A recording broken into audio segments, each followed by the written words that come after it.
గౌరవ ముఖ్యమంత్రి వర్యులు ఎలక్షన్ సమయంలో హామీ ఇచ్చారు.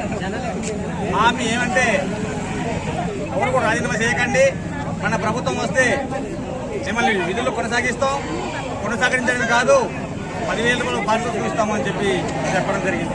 అలాగే ఉప ముఖ్యమంత్రి వర్యులు పవన్ కళ్యాణ్ గారు కూడా వాలంటీర్లకి 5,000 రూపాయలు సరిపోతాయి, మా ప్రభుత్వం వస్తే దానికన్నా ఎక్కువ ఇచ్చి మీ యొక్క భవిష్యత్తును బాగా చేస్తామన్నారు. ఈరోజు 2,60,000 మంది కుటుంబ సభ్యులు వాలంటీర్లు రోడ్డున పడ్డాం.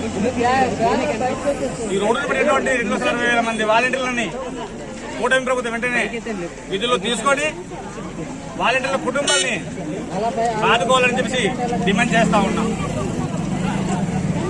డిమాండ్ చేయలేని పక్షంలో, మా డిమాండ్లు నెరవేర్చకపోయిన పక్షంలో మేము ఆమరణ నిరాహార చేస్తామని, లేదా నిరాహార చేస్తామని, ఇంకా భయంకరమైనటువంటి ఆందోళనలు కూడా వెనకాడమని చెప్పేసి మేము కూటమి ప్రభుత్వం హెచ్చరిక జారీ చేస్తా ఉన్నాం.